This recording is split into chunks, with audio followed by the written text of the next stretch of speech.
ሰላም ጤና ይስጥልን ክቡራትና ክቡራን የአዲስ ምንጭ ቤተሰቦች እንዴት ብላችሁ እንዴት ሰንብታችኋል? በያላችሁበት የከበረ ሰላምታችን ይድረሳችሁ። ዕለቱ ነሐሴ 6 ቀን 2018 ነው። አብሮ ቆይታ የሚያደርገው ጀዋር አደም ነው። እንግዲህ በተለይ በሚዲያ እና በፖለቲካዊ ጉዳዮች ላይ ሰፊ ትንታኔዎችን በመስጠት የምታውቁት የአዲስ ምንጭ የምን ጊዜም ተባባሪ ማለት ነው። በድጋሚ እንኳን በደህና መጣ። እንኳን ደህና ቆየ። በጣም ከልብ ነው የማመሰግነው። እንግዲህ በወቅታዊ ጉዳዮች ላይ አጠር ያለ ቆይታ ነው የሚኖረን። የሰሞኑን ጉዳይ እንዴት ተመለከትከው? መጀመሪያ ሸረሪና ላይ የምዕራቡን ቦርደር የማስከፈት እጅግ አደገኛ የሆነ በኤርትራ በሱዳንና በኢትዮጵያ በጣም አማካይ ቦታ ላይ እንቅስቃሴ ነበር። እዛ ላይ ያጋጠመ ነገር አለ። ቀጥሎ ደግሞ በዚህኛው ደግሞ በደቡቡ ተመጣ። ምንድን ነው ምልከታ? እንግዲህ ወያኔዎች ከታሪክ አልማር ብለዋል። እኔ በጣም የሚያሳዝነኝ የክልሉ ህዝብ ነው። ህዝቡን ድጋሚ ውጥረት ውስጥ እየከተቱት ነው። እኔ እንደዛ እያየሁ ነው ያለው። የትግራይ ህዝብ የኢትዮጵያ ወሳኝ ህዝብ ነው። ብዙ ጊዜ ይህን ነገር አንስተናል። በጣም ጥሩ ህዝብ ነው። በጣም ጨዋ ህዝብ ነው። በጣም ሀገር ወዳድ ህዝብ ነው። በጣም ሃይማኖተኛ ህዝብ ነው። ይህንን ህዝብ አሁን ድጋሚ ለአደጋ እያጋለጡት ነው የራሱ የህዝቡ ልጆች። ሸረሪና ላይ ብሬኪንግ ኒውሱን ስንሰማ እኔ በጣም ነው የገረመኝ። ያን ያህል ድፍረታቸው። ጎርፉንስ እንዴት አየኸው? የምርኮኛውን ጎርፍ በጣም እንግዲህ ይሄ እኛ በሚዲያ ያየነው ነው፣ የሰማነው ግን ከዛ በላይ ነው። ሁኔታው ራሱ የምርኮኛ ጎርፍ ብቻ ሳይሆን ሙሉ በሙሉ ለመደምሰስ የሰጠ ነው። የሀገር መከላከያ ሰራዊት እነሱ የዛሬ 4 ዓመት 5 ዓመት የሚጠብቁት ደረጃ ላይ የለም። ዛሬ ላይ ኦልሞስት በሁሉም መስክ በከፍተኛ ደረጃ የታጠቀ የሀገር መከላከያ ሰራዊት ነው ያለው። በሰው ኃይል፣ በመሳሪያ፣ በቴክኖሎጂ፣ በእውቀት የዳበረ በጣም በሳል የሆኑ አመራሮች የሚመራ የመከላከያ ሰራዊት ነው ያለው። ያ ብቻ አይደለም፣ ለህዝቡ አዛኝ የሆነ የመከላከያ ሰራዊት ነው ያለው። ለዓላማው በትክክል የቆመ የመከላከያ ሰራዊት ነው ያለው። ሩህሩህ የሆነ ጨካኝ ያልሆነ የመከላከያ ሰራዊት ነው ያለው እንጂ እንደነሱ አመጣጥማ ያ ሁሉ ማለቅ ያለበት ነበረ። ነገር ግን ፕሮፌሽናል በሆነ መንገድ ነው ተቀብሎ እያስተናገዳቸው ያለው። እነኚህ ሰዎች ወያኔዎች አንድ ሰሞኑን የሚያወሩትና ራሳቸውን እያዋሹበት ያለው ነገር አለ። ኤርትራ ከኛ ጋር ናት፣ ሱዳን ከኛ ጋር ናት፣ ፋኖ የሚባለው ኃይል ከኛ ጋር ነው። ስለዚህ ድሮ ከኢትዮጵያ ከፌዴራል መንግስት ጋር የነበረውን ኃይል ገልብጠን ከራሳችን ጋር አድርገነዋል በሚል ውሸት ራሳቸውን እያታለሉ ነው ያሉት። አንድ ባንድ እናያቸው። ከሱዳን እንጀምር። ሱዳን አንደኛ እርስ በራሱ ከፍተኛ የሆነ በምስራቅ አፍሪካ ታይቶ የማይታወቅ ጦርነት ውስጥ ገብቶ ያለ አገር ነው። እንደ ሀገር ኦልሞስት ማዕከላዊ መንግስቱ ከመቀመጫው ሸሽቶ ፖርት ሱዳን ነው ያለው። ካርቱም ተራ ከተማ ሆኗል ማለት ነው። የሱዳን ማዕከላዊ መንግስት ካርቱም አይደለም ተቀማጭነቱ ያለው፣ የት ነው? ፖርት ሱዳን ነው ማለት ነው። በአርኤስኤፍ እና በሱዳን አርሚን በለው የሱዳን አርሚ አይደለም፣ ከፍተኛ የሆነ ጦርነት እየተካሄደ ነው። አርኤስኤፎች ከፍተኛ የሆነ የበላይነት እያገኙ ነው ያሉት በሱዳን አርሚ ላይ። ያው ጦርነት ነው፣ ወደፊትና ወደኋላ ሊኖር ይችላል። ነገር ግን የማይሸነፍ ኃይል ሆኖ ነው እያጋጠማቸው ያለው አርኤስኤፍ። ያ ብቻ አይደለም፣ ግብፅ ሱዳንን ለማተራመስ ከኢትዮጵያ በላይ አሁን እኛ ግብፅ ኢትዮጵያን ልታተራምስ እንደምትሰራ እናውቃለን። ከ100-200 ዓመት ጀምሮ ያለውን ታሪክ በኢትዮጵያን ለማተራመስ ኢትዮጵያ እንዳትረጋጋና ውሃዎቿን እንዳትጠቀም ግብፅ ምን ያህል እንቅስቃሴ ታደርግ እንደነበረ እናውቃለን። ከዛ ባልተናነሰ ሁኔታ ሱዳኖች አባይን እንዳይጠቀሙ ግብጾች ሱዳን እያተራመሱ ነው ያሉት። የሱዳን ማዕከላዊ መንግስት ራሱ ከግብፅ ጋር በመተማመንም ምንነቱ በማይታወቅ ግንኙነት ውስጥ እንዳለ ነው እያየን ያለ ነው። አንዳንድ ጊዜ በሰሜናዊ የሱዳን ግዛት አካባቢ ግብጾች የወታደራዊ ጥቃት ሲያደርጉ እንሰማለን። ስለዚህ ሱዳን እንኳን ወያኔ ልትረዳ እንኳን ፋኖና ሌሎች ተቃዋሚዎችን ልትረዳ ለራሳቸውም የተረጋጋ ሁኔታ ውስጥ አይደሉም ማለት ነው። ሁለት መገለጫዎች ያሉት ይመስለኛል። ይሄ ምናልባት አንተ ልትሄድበት ትችላለህ። አንደኛው የአባይን ውሃ ጉዳይ ግብፅ የምትባለው ሀገር ሙጥጥ አድርገው መዋጥ ነው የምትፈልገው። ክፍፍሉንም ከተመለከትን እኮ ኢትዮጵያ በሌለችበት የእንግሊዞቹ ያሉበትን ክፍፍል ስንመለከት 55.5 ቢሊዮን እና 18.5 ቢሊዮን ብለው ሌላው እንግዲህ በዜሮ አውጥተውታል። አንደኛ ውሃውን መጠቀም ትፈልጋለች። ይህን ውሃ ለመጠቀም ሱዳን እንግዲህ ሩዝ እና የመሳሰሉት በጣም እንግዲህ ምርቱ በእርሻ ነው የምትተዳደረ ያላት ነገር ያ ነው። ያ እንዳይጠቀሙ ይፈልጋል። ሁለተኛ ይህንን መጠቀም ብቻ ሳይሆን ደግሞ በማተረማመስና እጅ ለመጠምዘዝ የሚያመቻትም የተዳከመች ከሆነች ነው። ኢትዮጵያ ላይ ለሚደረገው ተጽዕኖ የተዳከመች ሱዳን ካልሆነች ቆም ብላ ራሷን ጥቅም ነው የምታደርገው። ለሱዳኖች የሚጠቅማቸው ምንድን ነው? ከኢትዮጵያ ጋር ተስማምተው ተግባብተው በኤሌክትሪክ ኃይልም ሆነ በውሃም ሆነ ያንንም እያደረጉ አይደለም። ያንንም እንዳያደርጉ በውስጣቸው ተሰግስገው የግብፅ ሰላዮች አዳክሞታል የሱዳን መንግስት። የሱዳን ማዕከላዊ መንግስት ከአሁን በፊት የነበረበት አቋም ላይ ለመመለስ ብዙ ጊዜ ይቀረዋል። ስለዚህ በጣም ገና ነው፣ እንኳን ወያኔ ሊደግፉ ቀርቶ ማለት ነው። ምናልባት የተወሰኑ ግሩፖች፣ ግለሰቦች ማዕከላዊነት ባሌለው ሁኔታ ወያኔን የሚደግፉት ድጋፍ ሱዳንንም ወያኔንም ይገላል። ሌላው ኤርትራን እንመልከት። ኤርትራ በአሁኑ ጊዜ አይደለም ከተመሰረተች ጀምሮ ኤርትራ ብዙ ጊዜ ካሁን በፊት አውርተናል። ኤርትራ ሁሉንም ነገር አቁማ ወታደር ብቻ ነው እያሰለጠነች ያለችው። ኢኮኖሚ የለም፣ ምሁር የለም፣ ቴክኖሎጂ የለም፣ እውቀት የለም፣ ትምህርት የለም፣ ሆስፒታል የለም፣ ትውልድ የለም፣ ምንም የለም። ያለው ነገር ምንድነው? ወታደር ነው።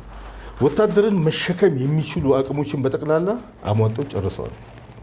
እንኳን ወያኔ ሊረዱ ለራሳቸው እንደ አገር የመቆም አቅማቸው ኦልሞስት ከዜሮ በታች እየሆነ ነው ብለን እንደመድማለን ማለት ነው። እንኳን ወያኔ ሊረዱ ቀርቶ ወያኔዎችን ለብቻ እንያቸው። ወያኔ የዛሬ 8 ዓመት በፊት ሙሉ ኢትዮጵያን ሲገዙ ነበረ። ኦልሞስት አሁን ሙሉ ኢትዮጵያን እየገዙ አይደለም። የኢትዮጵያ ሙሉ ዲፕሎማሲ፣ ሙሉ ወታደር፣ ሙሉ ገንዘብ፣ ሙሉ አቅም በእጃቸው ነበረ። ኤቭሪ ካፒታል፣ ፖለቲካል ካፒታል፣ ኢኮኖሚክ ካፒታል፣ ዲፕሎማሲ ካፒታል ያንን ሁሉ በእጃቸው ይዘው አልቻልንም አይደል? ስብሐት ነጋ በቀደም እንደዛ እኮ ነው ያለው። አልቻልንም ነው ያለው። አልቻልንም ያለው ያንን የሚያክለው ወያኔ እኮ አልቻልንም ያለው እኮ ዶክተር አብይ እኮ ነው። ይሄን ነገር አይተዋል። አልቻልንም ያለው እኮ ዶክተር አብይን እኮ ነው አልቻልንም ያለው። ይሄ ራሱ የሚያሳየው ነገር አለ። ያን ጊዜ ያልቻሉት ዶክተር አብይ ከዛ በኋላ ብልጽግናን ሪፎርም አድርጎ መከላከያ ሪፎርም አድርጎ የኢትዮጵያን ኢኮኖሚ ሪፎርም አድርጎ የኢትዮጵያን ዲፕሎማሲ የኢትዮጵያን ሳይንስ ቴክኖሎጂ ሪፎርም አድርጎ ይህንን ያኔ ስብሐት አልቻልን የሚያለውን ምናልባት ከትንሽ ትውልድ በኋላ ዛሬ አልቻልን የሚለውን ደብረጽዮን ይነግረናል።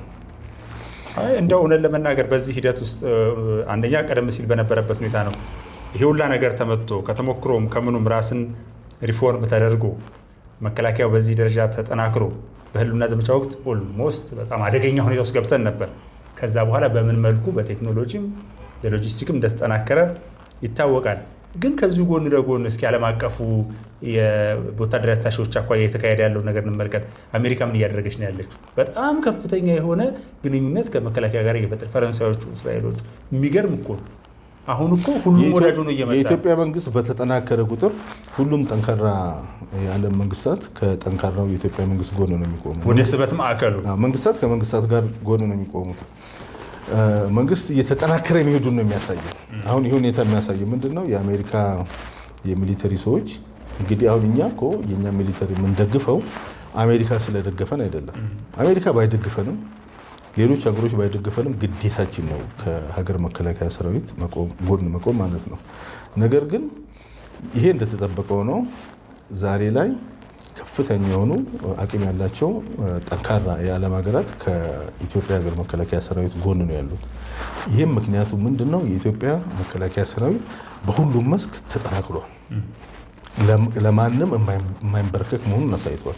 እርግጠኛ ነኝ አሁን ከዚህ ከትግራይ ከአሁን በፊትም ጠቅላይ ሚኒስትሩ ሲነግሩ እኛ እየተዘጋጀን ያለነው ለአገር ውስጥ ጦርነት አይደለም፣ ሌላ ከፍተኛ የኢትዮጵያን የመከላከያ አቅም ከሌሎች ትልልቅ የዓለም ሀገሮች አቅም እኩል ለማድረግ ነው እየተዘጋጀን ያለ ነው እንጂ ከሽፍታ ጋር ለመዋጋት አይደለም። ይሄ ለእኛ ልምምድ ነው ሲሉን ነበር። ታስታውሳለህ? እንደዛ ብለው ነበር። ያ እውነት ነው፣ ልምምድ ነው። ወያኔዎች ግን አሁንም የሞት ሽረት ትግል ማድረጉን ይቀጥላሉ፣ ይደመሰሳሉ። እኔ የሚገርመኝ በሰብአዊ በሰው ህይወት ላይ የታጠቁት የወያኔ ሰዎችን ሳይቀር በሰብአዊነታቸው ላይ አደጋ እንዳይደርስ የሀገር መከላከያ ሰራዊት ከፍተኛ ጥንቃቄ እያደረገ መሆኑ ነው።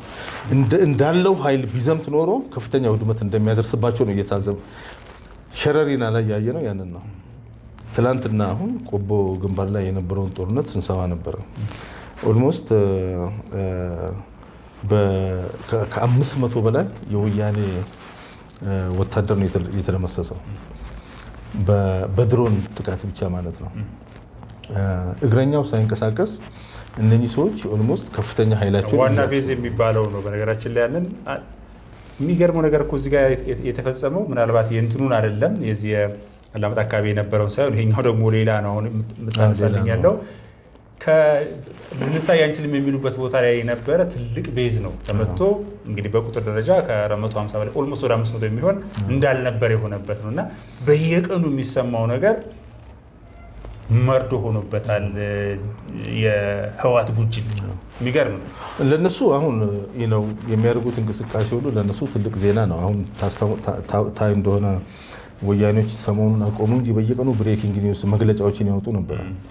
ከፌዴራል መንግስት ጋር ብዙም መግለጫ እንደዛ አይነት ነገር እየሰማን አይደለም። ሸራሪን አሁን እኮ ከተመለከትን በየትኛውም ሚኒስትር ሚዲያዎች ላይ አልተመለከትንም ምንም ማለት ነው። ምክንያቱም እንደዛ አይነት ነገሮች መንግስት ፈልጎት አይደለም እዛ ውስጥ የገባው።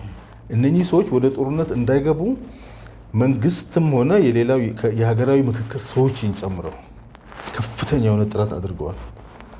ሽማግሌዎች ተልከዋል። አምባሳደሮች የፕሪቶሪያው ስምምነት ሲያስማሙ የነበሩ ሰዎችን ጨምሮ ወደ ጦርነት መግባት የለብንም፣ በፕሪቶሪያው ስምምነት መሰረት እንስራ የሚል ብዙ ጥያቄ መንግስት አድርጓል። እኛ የሰማነው ነው። ያልሰማነው ብዙ መንገድ ሄዶ ሊሆን ይችላል መንግስት። ያንን እነሱ መንግስት አቅም እንደሌለው አድርገው አዩ። ይህ ሁኔታ መንግስት አቅም የለውም የሚለው ግምታቸው ብቻ ሳይሆን ያ ግምታቸውን ደግሞ አመኑበት። ይሄ ነገር ለነሱ አደጋ አለው። መንግስትን ግን ይጠቅማል። የሀገር መከላከያ ሰራዊትንም ይጠቅማል። ምክንያቱም አንደርስቲሜት ነው ያደረጉት።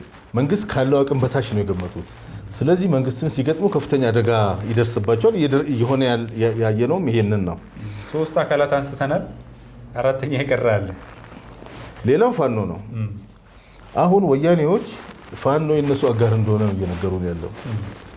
እውነት ፋኖ የወያኔዎች አጋር የመሆን አቅም አለው? አሁን ለምሳሌ የዛሬ 5-6 ወር ገደማ የአማራ ፋኖ ብሔራዊ ንቅናቄ የሚል አንድ ሆን ብለው ብሬኪንግ ኒውስ ብለው ነገሩን። አንድ ሊቀመንበርን መረጥን፣ የጦር አዛዥም አለን ብለው ነገሩንና እኛም ሰማን። ትንሽ ቆይቶ ደግሞ የጎንደር ፋኖ አንድ ሆነ ብለው ድጋሚ ነገሩን። ተለያይቶ የነበረው የጎንደር ፋኖ ወደ አንድነት መጣ ብለው መግለጫ ወጡ። ይህንን ሳንጨርስ የጎጃም ፋኖ ወይም የሸዋ ፋኖ ይሄ የነሱ አንድነት መቼ ነው የሚያበቃው? አንድ ቁጥር ስንት ነው? መቼ ነው የሚያበቃው የነሱ አንድነት? እንደዚህ ያለ የተፈረካከሰ ለወያኔዎች ይቅርና ለራሱም አጋር መሆን የማይችል ስብስብ ተማምነው ነው እንግዲህ እየነገሩን ያሉት ማለት ነው። እና ይህንንም ስናየው እውነቱን ለመናገር እኔ አሁን እንደኔ ግምት ልንገርህ፣ አንድና ጠንካራ የፋኖ ግሩፕ ቢኖር እኮ ለመንግስትም ጥሩ እኮ ነው። ከማን ጋር እንደምትወያይ ታውቃለህ። ፋኖ አንድ ቢሆን አንድ አመራር ያለው፣ አንድ አቋም ያለው፣ ፖሊሲ ያለው፣ ጽህፈት ቤት ያለው ቢሆን መንግስት ለሰላም ያለው ፍላጎት እያሳየን መሆኑን በትክክል የት ጋር ሄዶ ከፋኖ ጋር ሰላም እንደሚያደርግ እናውቃለን ማለት ነው። አሁን ከማን ጋር ነው የሚነጋገረው? ማን ነው ፋኖ? የዛሬ 4-3 ዓመት ሲጀምሩም እንደዛ ስንል ነበረ። ዛሬም እንደዛ ነው ያለው ሁኔታ፣ ያንን ነው እያሳየ ያለው። እውነት አሁን ፋኖ ራሱስ ፋኖ ነው ወይም ይሄ ጽንፈኛው የአማራ ኃይል ራሱ ነው አሁን ያለው? አመራሮቹ የት ነው ያሉት? ግማሹ ከወያኔ ጋር ሌላው የፋኖ ኃይል የማያውቀው ስምምነት ከወያኔ ኃይሎች ጋር አደረገ ሲባል እንሰማለን። አንዳንዶቹ ደግሞ ከኤርትራ ከሻዕቢያ ጋር ከወያኔ ደብቀው ከሻዕቢያ ጋር ይገናኛሉ። ከሻዕቢያ ደብቀው ደግሞ ሌሎቹ ከወያኔ ጋር ይገናኛሉ። ይህን አይነት የዘበራረቀ ሁኔታ ነው ያለውና ይሄ ከአሁን በፊት ስንል እንደነበረው ውብሸት እኔ በጣም የሚያሳዝነኝ ክልሉንና የክልሉን ሕዝብ ወደ ለከፋ አደጋ እያጋለጡት ከመሄድ በስተቀር እና ያው ለሀገር መከላከያ ሆነ ለፌዴራል መንግስቱ ለሚሰራው ልማት በክልሉ ላይ መሰራት ላለበት ልማት ፈተና እየሆኑ ከመሄድ በስተቀር ምንም የሚያወጡ አደ ኢንድ ኦፍ ዘ ዴይ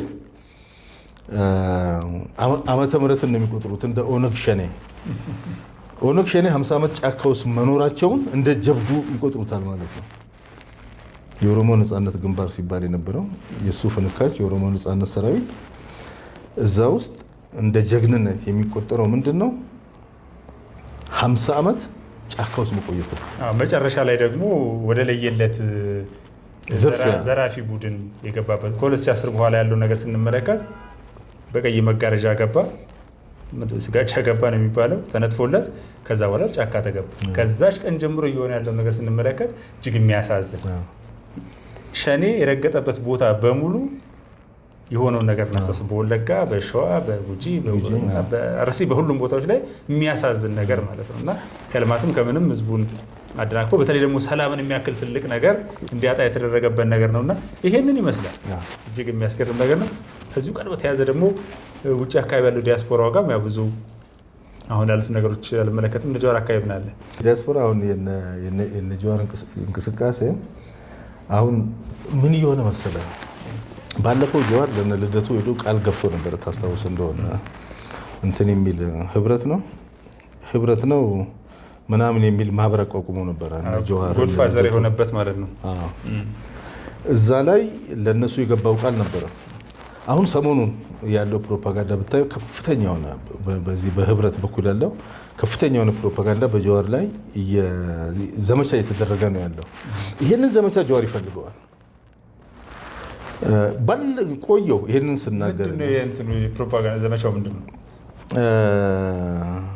ጀዋር ድሮ መዋሸን እንጂ ያው ጽንፈኛ ነው የሚሉት። ሄዶ ጀዋር አሁን እኮ ያውን የኢትዮጵያንስት የሚለው የተምታበት አንዳንዴ ኢትዮጵያንስት አንዳንዴ የአማራ ጽንፈኛ የሚሆን ዲያስፖራ ነው አሁን የተፈጠረው። ድሮ ኢትዮጵያዊ ነን ብለው ራሳቸውን ሲገልጹ የነበረው ዲያስፖራ አሁን ሲፋቁ የአማራ ጽንፈኛ ሆነው ተገኙ። አንዳንዴ በኢትዮጵያ ካርታ ይጫወታሉ፣ ሌላ ጊዜ ደግሞ በአማራ ጽንፈኛ ካርታ ይጫወታሉ። እነኚህ ሰዎች እና በጀዋር ግሩፕ መካከል ከፍተኛ የሆነ የፕሮፓጋንዳ ጦርነት ተፈጥሯል በዲያስፖራው። ይሄ የሆነው እነሱ ሲጠብቁ የነበረው ጀዋር ኦሮሚያ የሚለውን ነገር ትቶ ወደ ኢትዮጵያ መጣ ብሎ ሲጠብቁ ነበረ። እውነትም ጀዋር ኦሮሚያ የሚለውን ለዘብ አድርጎ ወደ ኢትዮጵያ ተጠግቶ ነበረ። ኤግዛክትሊ የዛሬ 17 ዓመት ፖለቲካ ሲጀምር ያደረገውን ነገር ነው ያደረገው። ያ ለጀዋር የሚጠቅመው ምንድነው? ከዛ በሚደርስበት ጥቃት እዚህ ጋር የኦሮሞን ጽንፈኛ የማሰባሰብ ቀዳዳ ይከፍትለታል። ያንን ነው እየተጠቀመ ያለው። ያ ከነሱ ማጣልቶታል። እዚህ ጋር ደግሞ ሁልጊዜ ጀዋር የሃይማኖት ጽንፈኛ ቢሆንም የኦሮሞ ጽንፈኛ ቢሆንም የፋኖ ጽንፈኛ ቢሆንም ሁልጊዜ ጀዋር ሲመለስ የሚጠብቀው መንጋ አለ። ይሄ ራሱን የቻለ ምርምር የሚጠይቅ ነገር ነው። እውነቴን ነው የምልህ፣ ራሱን የቻለ ምርምር የሚጠይቅ ነገር ነው እና በነገራችን እዛ ሁኔታ ላይ መንጋ የሚለው ነገር እኮ ራሱ የሆነ የስለቱ ጫፍ እኮ ነው። የሆነ የሚጮህ ነገር ካለ እዛ ጋር ይሰባሰባል። ንብን ሊሰበስብ የሚችለው ነገር ምንድን ነው? መንጋ ሁልጊዜ የማያስብ ማለት ነው፣ ዝም ብሎ ግር ብሎ የሚከተል ማለት ነው። አይ ቲንክ እሱና ከሱ ጎን ሲሰበሰቡ የነበሩ ሰዎች ከሞላ ጎደል አቅማቸውን ያወቁ ይመስላል። ኢቨን ሌሎቹንም አሁን ጸጋዬ አራርሳን ብታይ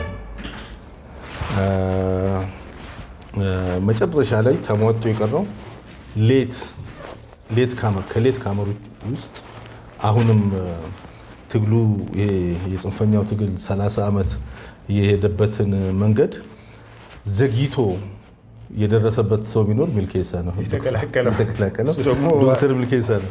ስለዚህ ትግሉን አዲስ እረኛ ከብት ያስተኛው ነው። ከመጀመሪያ መጀመር አለበት። እነ ጀዋር የዛሬ 8 ዓመት የሚሉትን ነገር ከዛ መጀመር አለበት። 101 ላይ ነው እሱ 101 ላይ ጽንፈኝነት 101 እሱ ነው። እሱም በጣም የሚያሳፍር ነው አንዳንዴ። በነገራችን ላይ እኔ ሚዲያ ላይ አለመጥፋታቸው በአንድ መልኩ የምልህ የሚዲያው ምን እንበለው ሳታየር ኮሜዲ ናቸው እነ ሚልኬሳ። የድምፅ ወያኔ ተንታኞች ሆኗል እሱና ልደቱ። በየቀኑ አሁን ድምፅ ወያኔ ስከፍት የምመለከተው ሁለቱ ናቸው። የሚያነሷቸው ነገሮች ልክ እንዳልከው የጽንፈኝነት 101 ላይ ነው። ልደቱ እንኳን ያው እስከ አንገቱ ስለገባበት ነው። ያኛው ግን ያው ግን መኖራቸው አሁን እሱ በጣም የተጨነቀው ምንድን ነው የመንግስት አካል ነበር፣ እዚህ የኦሮሚያ ካቢኔ ነበረ። ዲያስፖራው ልንገርህ ፈርዶበት ዲያስፖራ አሁን ገዱ አንዳርጋቸው እድሜ ልኩን በጽንፈኛ ያለው አማራ አያምነው። ሚልኬሳም ማንኛውም ዲያስፖራ ያለው ጽንፈኛ አያምነው። ፕሩፍ ለማድረግ የሚሄድበት ርቀት ያስጠላል አንዳንዴ። ፖለቲካል ሳታየር ይሆናል። ይሄ ምንድነው የሚያሳየው? የጂል ፖለቲካ፣ የኢሃፓ ጊዜ ፖለቲካ ወንድሙን ይገል ነበረ። ታስታውስ እንደሆነ በኋላ ላይ ሄዶ ነው የሚቆጨው። እንደዚህ አይነት ፖለቲካ በኦነግ ዘመንም ነበረ። በኦነግ ዘመን ያኔ የነበረው ምንድነው? አንተ የኦነግ ማጆሪቲው አንዳንድ አካባቢ ህዝቡ በገፍ ኦነግን ይደግፍ ነበር። ከቤተሰብ ውስጥ አንድ ሰው እስኪ ይሄ ነገር ሚዛናዊ መሆን ኃጢአት ነበር ያን ጊዜ። ስልም መቃወም አይደለም፣ ኦነግን ሚዛናዊ ከሆንክ እንደ ኃጢአት ይታይና እስከ መገደል የደረሱ ሰዎች አሉ። ያን አይነት የጂል ፖለቲካ ነው እየሄደበት ያለውና ያ ውጤቱን አብረን የማየው ነው። ምክንያቱም የምናየው አሁን አንዳንድ በዚህ አገር ውስጥ ሆነን እኔ እናንተ ሌሎችም አብዛኛው ኢትዮጵያዊ ሁሉ ነገር ተመችቶት አይደለም ሰው። አሁን እኮ አንዳንድ እነኚህ ተቃዋሚዎች የሚያነሱት ነገር እኮ እኛም እናወራለን፣ በሚዲያም እናወራለን። ብዙ ችግሮች አሉ እዚህ ሀገር። የመልካም አስተዳደር ችግር አለ፣ ሙስና አለ፣ መንግስት ያምንበታል። ባለፈው ሳምንት እንደውም በርካታ የፌዴራል መንግስት ባለስልጣኖች ከጉምሩክ ከሰራተኛና ክህሎት ሚኒስቴር ቀደም ሲል ምናልባት ከነዳጅ ጋር በተያያዘ በከፍተኛ ኃላፊነት ላይ ያሉ ሀገር ችግሩ ስትገባ በዛ በችግሯ ላይ ተረማምደው ሀብት ለመስጠት እነኚህ ነው መንግስት እየተከታተለ እየቀጣቸው ነው ያለው። ሌሎች በርካታ ችግሮች አሉ። በየወረዳው በየቀበሌው ስትሄድ ባለጉዳዮችን ዜጎችን የሚያግሏሉ በርካታ ሰዎች አሉ። በጣም ክሮኒክ ነው። አንዳንዱ ስታየው በጣም ከባድ ነው። እነኚህን ችግሮች ደግሞ ማንኛውም ሀገር 100% አያጠፋም። እንደዚህ አይነት ችግሮች በመንግስት ውስጥ እኮ 100% አይጠፋም። አንዳንዶቹን ችግሮች አንተ ታግለህ ታጠፋቸዋለህ። አንዳንዶቹን ችግሮች ደግሞ ህዝቡ ራሱ እየታገለ ያጠፋቸዋል። አንዳንዶቹ ችግሮች በጊዜ ሂደት፣ በቴክኖሎጂ ሂደት፣ በትምህርት በስልጣኔ ሂደት ይጠፋሉ። አንዳንዶቹ እኮ እድሜ ልካቸውን አይጠፉም። አብረህ እኮ ነው የምትኖረው። ይሄ አሜሪካን ሀገር አለ እኮ ቤተ እምነት እንኳን ንጹህ አይደለም አይደል? እንደዚህ አይነት ነገር ነው። እነኚህ ሰዎች እኮ ሀገር የሚያጠፋ ነገር እኮ ነው እየሰሩ ያሉት። አሁን ኢትዮጵያ ውስጥ ሙስናን ለመታገል ጠመንጃ ማንሳት ያስፈልጋል። ዲሞክራሲ ለማምጣት አሁን ጠመንጃ ማምጣት ያስፈልጋል። እነኚህ እኮ አሁን የዲያስፖራው ጽንፈኛና ታጣቂዎች ኢትዮጵያ ውስጥ ዲሞክራሲያዊ ስርዓት እንዳይሰፍን አስተዋጽኦ እያበረከቱ ነው። በጣም እኔ እውነት ለመናገር ጀዋር እዚህ ጋር የሚገርመኝ ነገር አሁን ወደ ጫካ የገባውን ኃይል ስንመለከተው በእስር ላይ የነበሩ ናቸው በአብዛኞቹ። እነ ጃልሰኝ እኮ አብረው የነበሩ ልጆች ናቸው። ቃሊቲ እነ ፈቃድ አብዲሳ ቃሊቲ አብረን የነበረ ሰዎች ቃሊቲ ዝዋይ ምናምን የነበርን እነ ኮሎኔል ፋንታው ነው መጥተዋል። መምጣታቸው ጥሩ ነው። ሌሎችም ይመጣሉ። እነ እስክንድርንም ተመልከታ ጫካ የነበሩ ናቸው። እነ ጃልመሮ አሁን 2010 የከሰተው ለውጥ ይሄን ነገር ያመጣው ምንድነው ብለህ ስትል ዜጎች የትጥቅ ትግል ሳይሆን መነጋገር በቃ ችግር አለ ተነጋገረ። ለየብቻ በተናጠል ሳይሆን ደግሞ የኢትዮጵያ ልጆች ተነጋገሩ። ለምሳሌ የኦሮሞ ደሜን ያለው የጎንደር ከዚህ ደግሞ ከአምቦ ከሸዋ ከተለያዩ ኮልጋ ምናምን መጥቶ ባህር ዳር ላይ ሄዶ ጣና ኬኛ ብሎ በጋራ ያደረገ አንድ ሲኮን ምናምን ሲኮን የጭቆና ገጽ ተደረመሰ ምናምን። ችግርም እንኳን ካለ የሚከስተው በመነጋገር በመሰባሰብ ሀሳብን በመሸጥ ሀሳብን በመቀመር ነው እንጂ ጠመንጃ ይዞ ገልበጥ በማለት የገዛ ወንድምን በመግደል የገዛ አባትን በመግደል ምስኪኖችን በመግደል በመዝረፍ ተቋማትን በማውደም እንዴት ሊሆን ይችላል? አሁን ይኸውልህ ወያኔ ስልጣን ላይ ሲወጣ ከትንሽ ጊዜ በኋላ ኦነግ ጠመንጃ ታጥቆ ጫካ ገባ። 27 ዓመት ተዋጋም አልተዋጋም ጫካ ነበር። ከዛ ግንቦት 7 እንደገና ተከትሎ ጫካ ገባ። እስከ 2010 ድረስ ጫካ ነበረ። ኦብነግ የሚባለው የኦጋዴን ጫካ ገባ። ጠመንጃ ይዘው እንትን ሲሉ ነበረ። ግን እነኚህ ሁሉ የራሳቸው የሆነ ደጋፊዎች ደግሞ ነበራቸው፣ በሀገር ውስጥም ከሀገር ውጭም። ኦን ኤንድ ኦፍ ወጣቱ እድሜው ለአቅመ ፖለቲካ ሲደርስ እየሄደ ጫካ እየገባ ደግሞ ተመልሶ ይመጣ ነበር። 27 ዓመት እንደዛ ነው ያለቀው። ከሀገር ይሰደድና ይታገላለሁ ብሎ ጫካ ይገባል። ተመልሶ ይወጣና ወደ ራሱ ኑሮ ይገባል። ይሄ ሂደት 27 ውስጥ ሲሄድ ነበረ። ወያኔን ከአዲስ አበባ ነቅሎ መቀሌ የከተተው ግን ይሄ ሁሉ ተሰብስቦ ጫካ የገባው ኃይል አይደለም።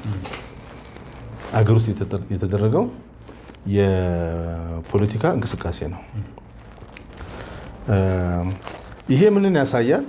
እነኚህ 27 ዓመት ጫካ የገቡ ሰው ጫካ ባይገቡ ኖሮ ወያኔ ገና ድሮ ወድቆ ነበር።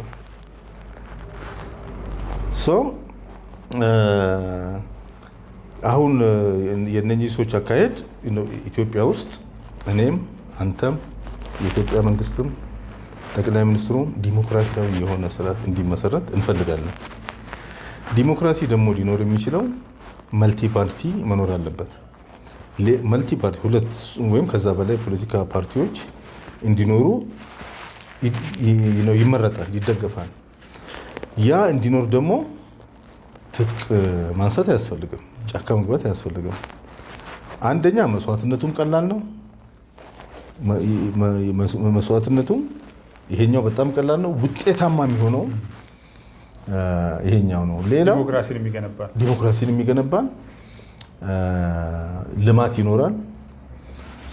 እንደዚህ አይነት ነገር ነው እንግዲህ እነኚህ ሰዎች ሚስ ያደረጉት። ለዚህ ሁሉ እንግዲህ ባለፈው ስናነሳ እንደነበረው ኢትዮጵያ በዛ ደረጃ እንዳትነበብ የሚፈልጉ የውጭ ኃይሎች አሉ ማለት ነው። ይህን ነገር ኢንከሬጅ የሚያደርጉ ይህንን ሁሌ ማስታወስ ያስፈልጋል። በጣም ከልብ ነው የማመሰግነው። ብዙ አወራሁ አይደል? እንትን ሰላም ዛሬ እንግዲህ የተጋበዝክበት አንዱ ምክንያት እንግዲህ ከስቱዲዮ ከመግባታችን በፊትም እያነሳን ነበርና ምልከታዎችህን እንድንጋራም ጭምር ነው። ምክንያቱም በሚዲያ ላይ ረዥም ጊዜ ቆይታል። ፖለቲካዊ ጉዳዮችን የምታውቃቸው ናቸው። በቅርብም ታውቃቸዋለህ። እነዚህም ፖለቲካዎች ቀደም ሲል ያነሳ ነው። ለምሳሌ ኦሮሞ ነፃነት ግንባርን ጥራይ እንድሩ ብለህ እንደነበረም አውቃለሁ የሆነ ወቅት ላይ እና ከዚህ ይህንን ሁሉ ልምድ ቀምረን ነው የምናነሳው ለማለት ያክል ነው። ክቡራትና ክቡራን እንግዲህ ከጀዋር አደም ጋር የነበረን ቆይታ ከሞላ ጎደል ይህንን ይመስል ነበረ። ከመውጣታችሁ በፊት ላይክ ማድረጋችሁን አትርሱ እንላለን። ሰላም ለኢትዮጵያ፣ ሰላም ለኢትዮጵያውያን፣ ሰላም ለመላይ ሰው ዘር ይሁን የምን ጊዜ መልእክታችን ነው። ሰላም ስንት ሆነ? 30 መሆን የለበትም።